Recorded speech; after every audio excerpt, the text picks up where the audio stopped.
Hello, Madan and Madhuri Katari. Ah.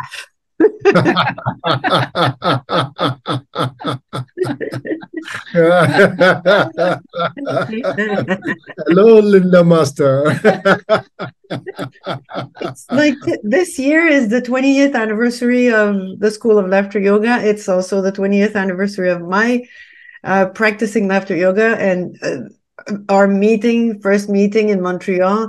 And it's the 27th anniversary, or is it 28th anniversary of the 28. 28th 28. anniversary of the laughter yoga movement in the world. So it's been a long time since I met the two of you, and you haven't changed except for the or the hair.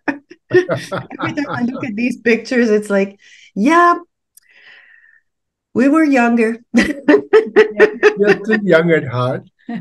Oh yeah, and we're probably more wiser now, which is it counts. It counts. It do count.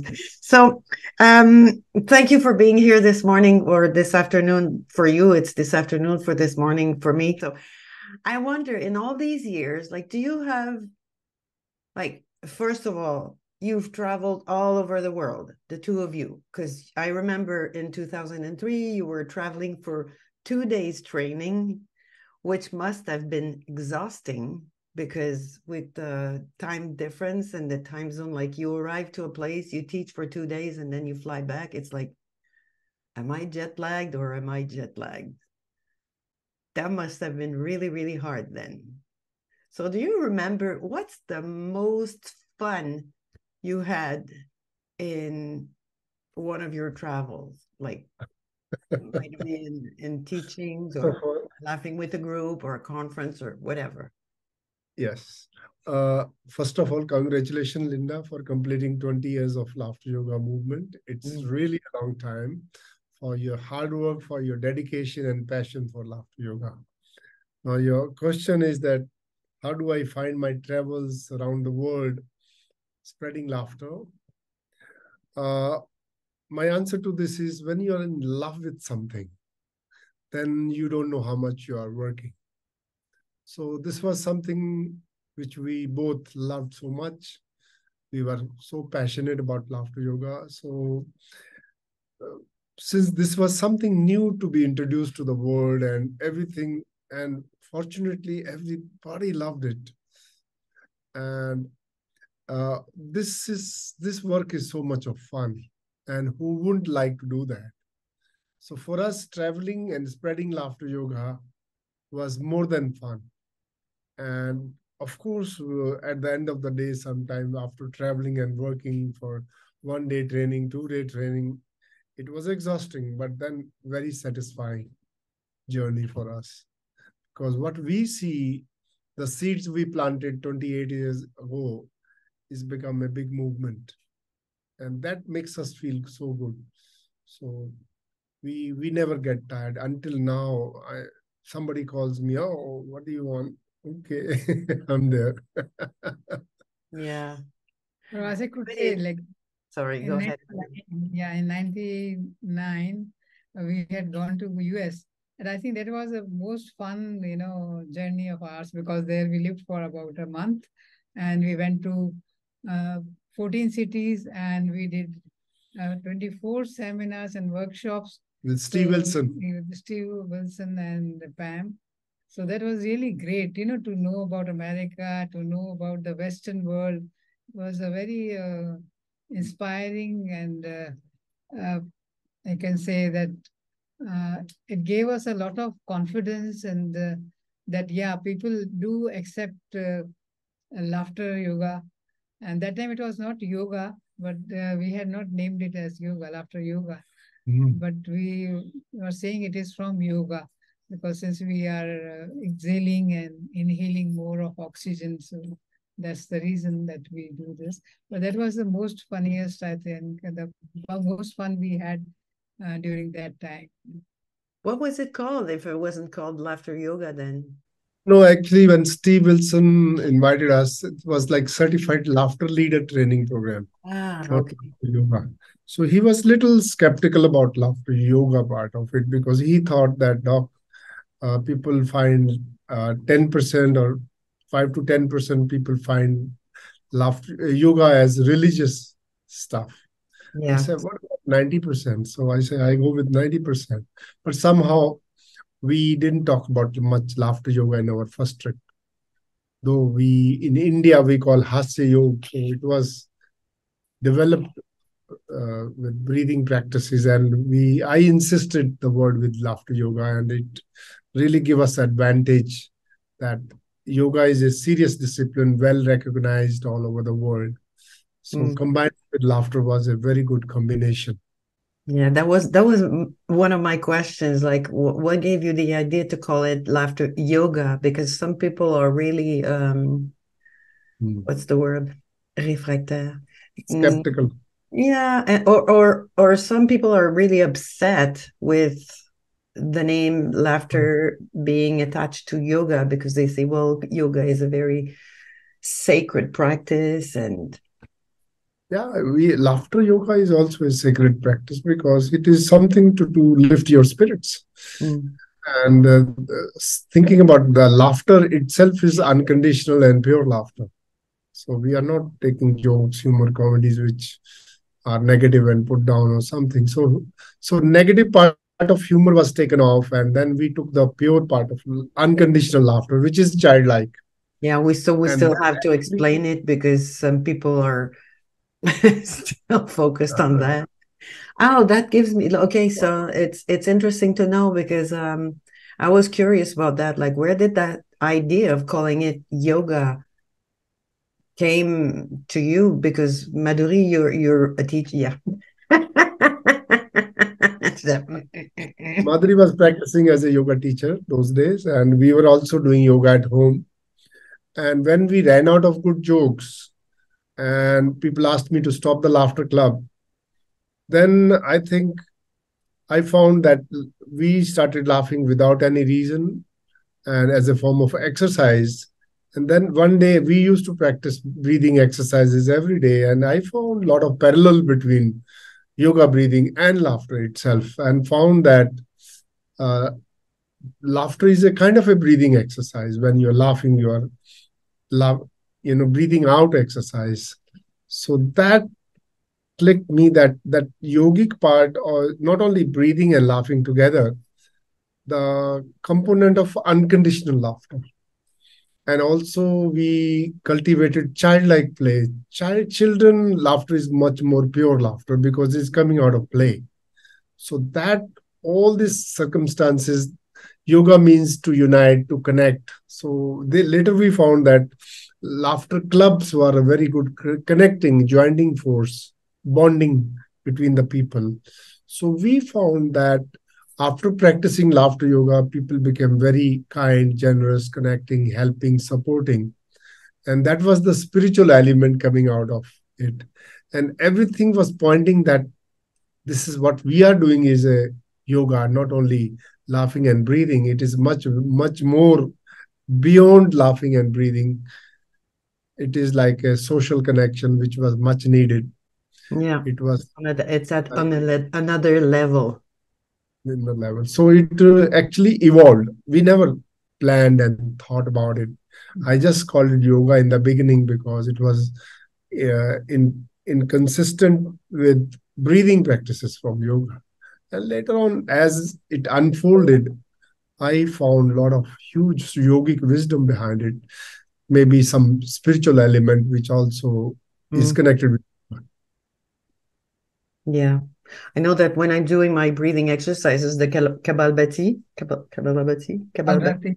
Yeah. that's so similar. Just like that, it's like it's the same, except that when you laugh, it's faster, so it's easier to do. You can say that. And in all these years, like, I've noticed that there are always more women than men in our clubs, in our sessions, in our classes. Is it the same in India, like, or in the Eastern countries? Okay, let me give you the gender demographics.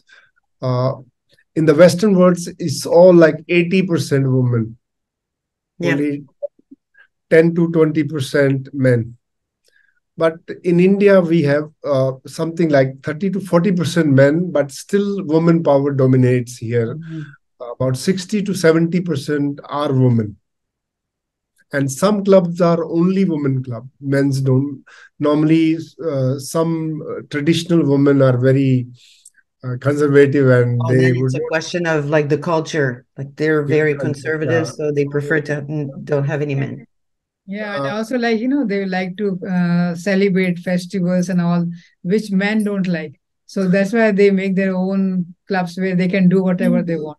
no, I think it's not a question of Like here, I've seen that. festivals, but I think touching each other, like shaking hand, woman with the man in traditional Indian woman is not okay here, especially if we have a few Muslim women, so they would like to touch the men. And also sometimes male energy is more dominating, they laugh out very loud and woman is tending to be very subtle and soft. More So here. yeah, so I think uh, only women club are very few, like maybe 5%. But 90%, 95% is co-education. But sometimes I wonder, is it because men are not I was going to say attract, but that's not the correct word. They're not open-minded enough to try something that's so different and you can play and be a bit careless because your childlike playfulness is that's the moment to do it. Men find it hard to let go of their ego. Mm. Means they want to be in control, and perhaps that could be at the back of the subconscious mind is allowing, most men not allowing them to let go of their, control and being like an adult phenomenon. So here we are all about like children, and women are more connected with children. So women were more easy to be like a child than the men. Yeah.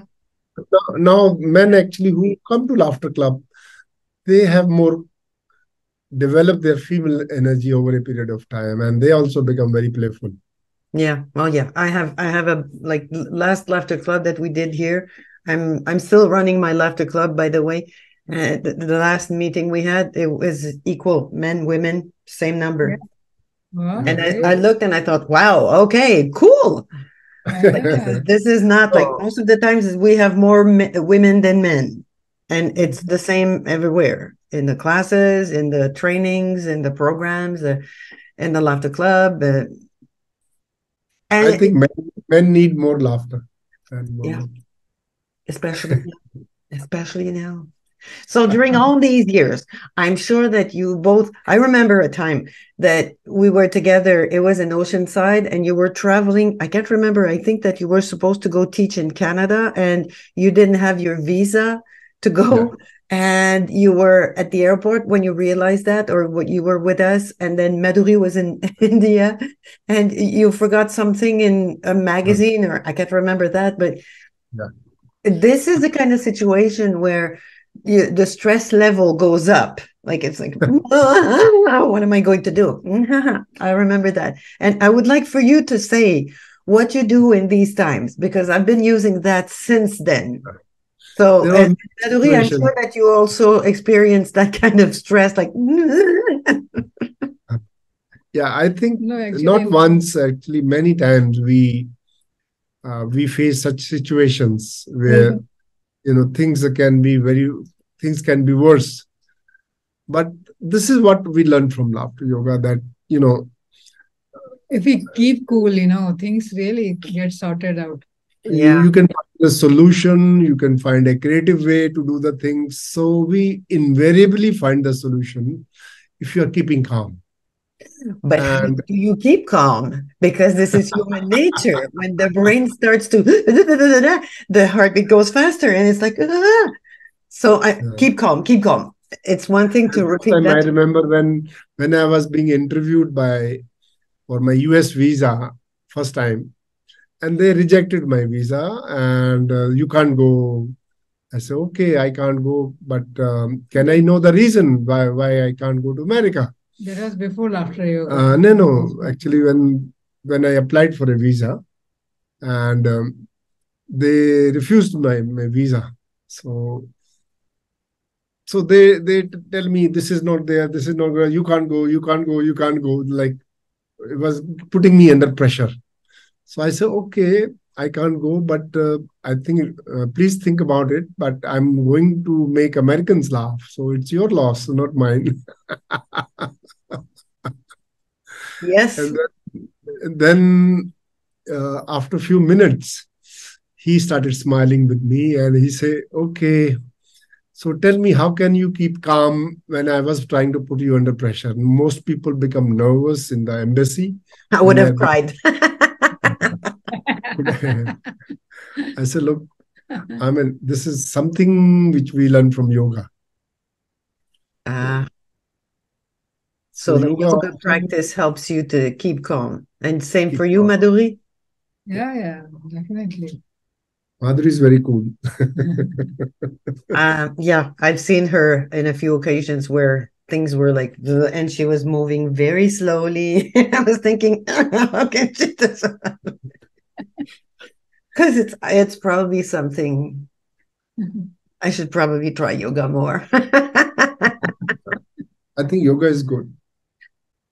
Of course, because you're in the present moment. It's the same when you're laughing, you're in the present moment. I know that laughing helps, but the thing that you told us that you were doing, and I've been doing that since then, is the breathing in ha, ha, ha, ha, ha. That's something that I do when my brain starts to run like that. If I'm expected somewhere and or I forgot something that I was supposed to bring, it's like ha ha ha ha ha ha, and I repeat many times until I'm like, okay, is there something that I can do?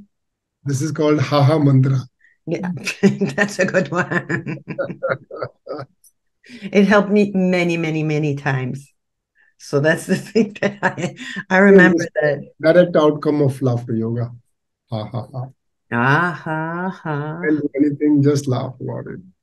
Okay, and in 2010, 11, I remember that when I was writing the book that was published with Corinne, there's a chapter in there where we mentioned that you had dreams about building a university with different departments. And I think that for many reasons, this physical campus never saw light, not just yet.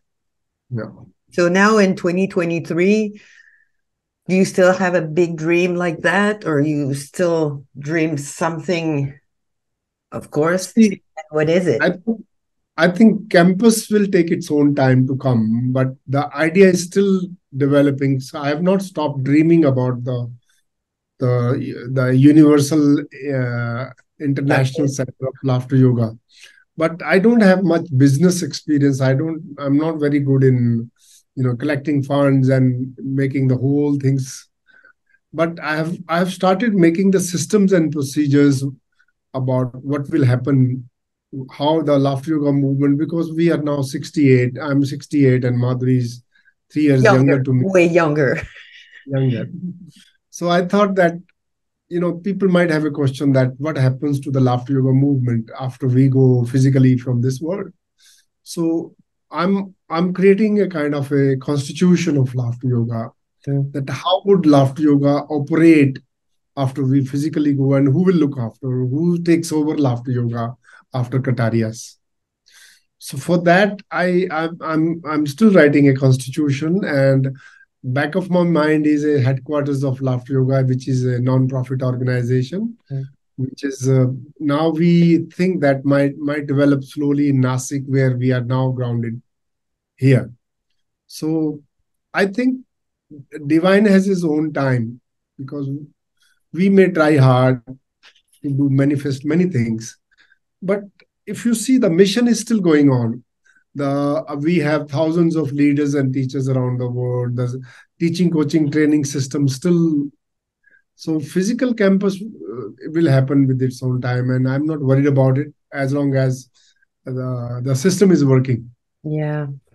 It's interesting because that's worth. I'm also thinking about my legacy, because even if I'm not done working, like at some point, it's important to see, like, well, I've built all this, I've trained hundreds and hundreds of people, and it's important that if I decide to go, or if I transition, something continues, because that's a legacy and it's important.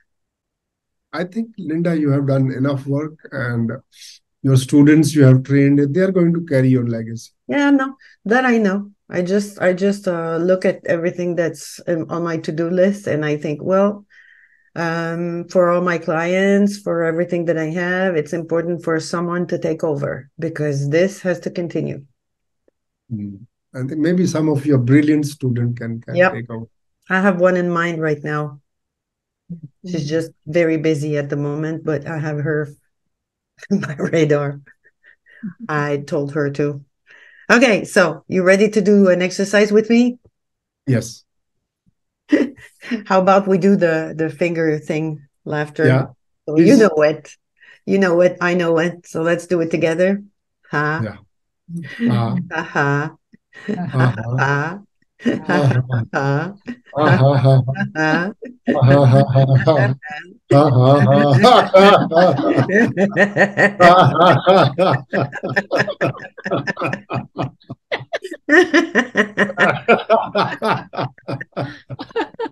It really works.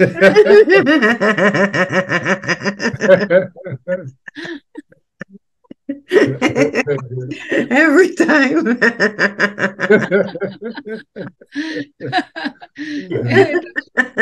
Named as Linda Laughter. And this one has been practiced for all over the world, and it's so easy. And every time that I see someone grumpy, I always suggest, try to smile, try to laugh. Sometimes I'm afraid that like they're going to hit me, because I go to them with a smile and say, brother, take a deep breath in and smile.